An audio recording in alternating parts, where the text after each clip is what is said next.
সনাতন ধর্মের এক বিখ্যাত চরিত্র বিভীষণ। রামায়ণের অন্যতম গুরুত্বপূর্ণ চরিত্র বিভীষণ কেবলমাত্র যে রাক্ষসরাজ রাবণের ভাই তা নয়, তিনি ধর্ম, ন্যায় এবং সততার প্রতীক। আজকের ভিডিওতে আমরা জানব বিভীষণ সম্পর্কে এবং কিছু গুরুত্বপূর্ণ তথ্য যা আপনি আগে জানতেন না।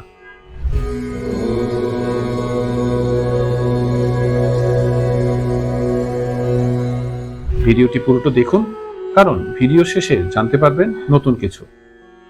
বিভীষণ হলেন রাবণের ছোট ভাই এবং লঙ্কার রাজ পরিবারের সদস্য। যদিও তিনি রাক্ষস বংশে জন্মেছিলেন, তার স্বভাব ছিল একেবারে বিপরীত। বিভীষণ শাস্ত্র, ধর্ম এবং ন্যায়ের প্রতি অঙ্গীকারবদ্ধ ছিলেন। যখন রাবণ সীতাকে হরণ করেন এবং তাকে বন্দী করেন, তখন বিভীষণ প্রথম থেকেই এই অন্যায়ের বিরোধিতা করেছিলেন। রামায়ণের কাহিনীতে বিভীষণের চরিত্র আমাদের শেখায় যে সত্যের পথে থাকা কখনো সহজ নয়। যখন রাবণ নিজের ভুল স্বীকার করতে অস্বীকৃতি জানায়, তখন বিভীষণ তাকে বোঝানোর চেষ্টা করেন, কিন্তু রাবণ তার কথায় কান্না দিয়ে বিভীষণকে রাজ্য থেকে বিতাড়িত করেন। এরপর বিভীষণ শরণ নেন শ্রীরামের, যিনি ছিলেন ধর্ম এবং ন্যায়ের মূর্ত প্রতীক। রাবণের মৃত্যুর পর বিভীষণকে লঙ্কার রাজা হিসেবে অভিষিক্ত করা হয়। তিনি শাসন করেছিলেন ন্যায় এবং নীতির ভিত্তিতে। তার শাসনামলে লঙ্কা ছিল শান্তিপূর্ণ এবং সমৃদ্ধ। বিভীষণের জীবনের গল্প আমাদের শেখায় যে কখনো কখনো নিজের পরিবার বা সমাজের বিরুদ্ধে গিয়েও সঠিক কাজ করা উচিত। সুপ্রিয় সুধী, এখন আমরা জানব বিভীষণকে কেন চিরঞ্জীবী বলা হয়। বিভীষণ সবসময় ধর্ম এবং ন্যায়ের পথে থেকেছেন। রাবণের মতো ক্ষমতাশালী ভাইয়ের বিরুদ্ধেও তিনি অন্যায়ের প্রতিবাদ করেছেন এবং শ্রীরামের মতো ধর্মের প্রতীককে সমর্থন করেছেন।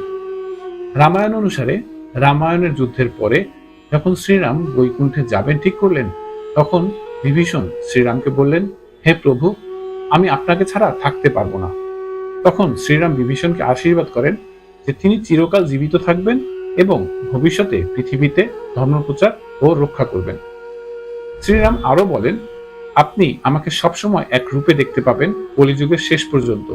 সে রূপ হলো আমার জগন্নাথ রূপ।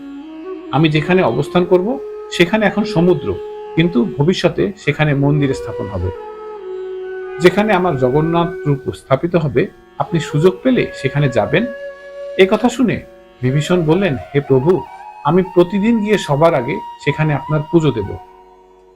শ্রীরাম বিভীষণকে আশীর্বাদ করলেন, এতে তিনি সূক্ষ্ম শরীর ধারণ করতে পারতেন, যা আমাদের মতো সাধারণ লোক দেখতে পায় না। সুপ্রিয় সুধী, রাবণের পতনের পর বিভীষণকে লঙ্কার রাজা করা হয়।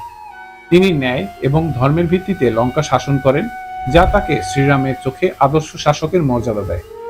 বিভীষণকে এই পৃথিবীতে ধর্মের শিক্ষা প্রচারের জন্য রাখা হয়, যেন তিনি মানবজাতিকে সত্য, ন্যায় এবং সততার পথ দেখানোর জন্য নিরন্তর জীবিত আছেন বলে বিশ্বাস করা হয়।